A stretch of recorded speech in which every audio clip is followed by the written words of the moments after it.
All aboard! Next stop, La Poupe. La Poupe? Is that what it says? Dear God, cover their eyes!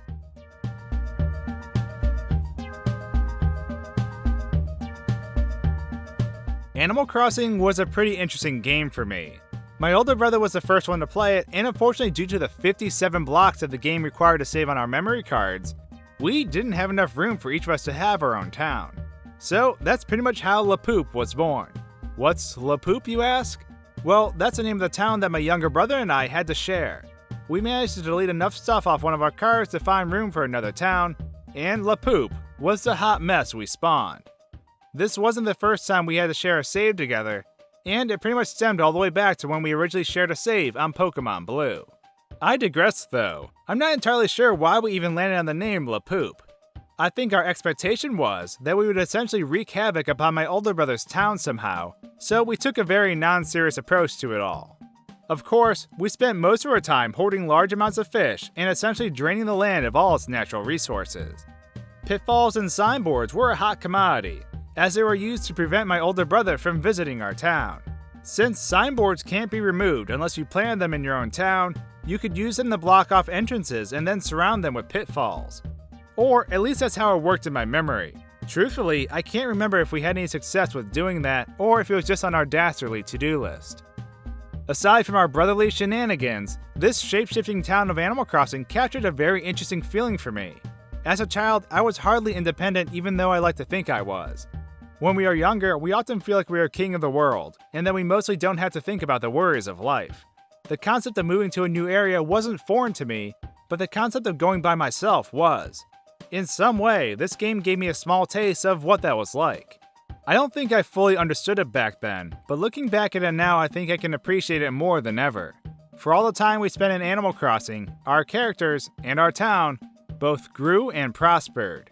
We met new friends, old friends moved away, and life went on. So I actually got into Animal Crossing later in my life. I was introduced to it during my rebellious phase where I shunned games like Animal Crossing or Pikmin because I perceived them as being childish. It wasn't until years later when I picked up Wild World on a whim that I really experienced what it had to offer. And these days Pikmin and Animal Crossing are among my favorite series. I quickly fell in love with the charm and pacing of the game where binge playing for hours at a time got you nowhere, and you were instead encouraged to look forward to the next time you'll play rather than getting everything done and then forgetting about it. I have pretty bad insomnia, and there was a period during my school years where Animal Crossing greatly helped me with my sleep cycle because I needed to be awake in the morning to experience much of what the game had to offer. Animal Crossing was a great relaxing option amongst all the stressful and difficult games I played, even though I still tried to play it as efficiently as possible. I spent much time hunting for bugs and fish to try and complete the museum. Even though there was no real reward for it, I loved both the collection and the idea that I was contributing something to the community, which is more than you can say about the rest of the villagers. And speaking of villagers, they were a strong component of my experience. The first one I ever met was Peanut, who is still objectively the best in the series. I passed the time talking to and doing favors for the villagers I liked and ruthlessly tormenting the ones that I hoped would move out already.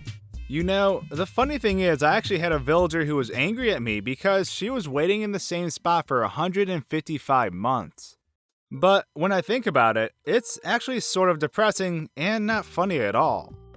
But that's something that's pretty interesting about Animal Crossing. The game progresses even when you don't. Your town is always changing even when you're not playing. To me, this is super sad to think about. But knowing that my town in Animal Crossing had not been visited in over 10 years sort of put me in an odd mood. I know it sounds silly because it's a game, but like I've said many times before, games were just extensions of my world. Knowing that my character went to bed one day and I never returned is sort of grim, especially after all the fond memories I had while playing the game. I love playing late at night and chilling down by the shore. Exploring the woods at night on a weekend was something else I often enjoyed. What sucks most of all is that the characters I once knew were now gone and I couldn't remember them. In some ways, it sort of reflects relationships in life, and that some people come and go through our life's journey. As the years go on, people who are once close to us grow farther apart, and then can eventually fade from our lives. It was odd to think that I was getting this same gut feeling from Animal Crossing, but it also made a lot of sense too. Because of this, Animal Crossing is a game that will always pop up in my memory. I'm not sure if I remember it out of sheer enjoyment or a sense of guilt, but regardless of what it is, the town in Animal Crossing will forever be one of my pixel portals. But now that you've fallen into one of my pitfalls, do you have any fond memories of Animal Crossing? Did you drain the river of all its fish? And was Animal Crossing as fun and depressing for you as it was for me? Let me know in the comments below. I want to give a shout out to Crispy Pixel for helping me out with this video. Crispy Pixel was one of the first people I met when restarting my YouTube journey in 2015, and we have been great friends ever since. He runs a gaming channel where he reviews a wide variety of games, and has a pretty interesting video on Animal Crossing that I think you'll probably like if you enjoyed this one. If you have the time, definitely check him out. And with that, thanks for tuning in to our journey to the magical land of La Poop.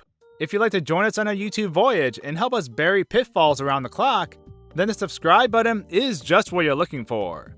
Thanks for watching, guys and gals, and until our next video, cheers. You've made it to the end of the video, but wait, your quest isn't over yet. If murder mysteries are your thing, then perhaps you'd like to check out our video on Clueless in Seattle from Gex3. But if you're craving some more Animal Crossing, you could also check out Crispy Pixel's video about how Animal Crossing is one of the most mature games out there. I'll be sure to tackle more places in the future, but in the meantime, I hope you enjoy.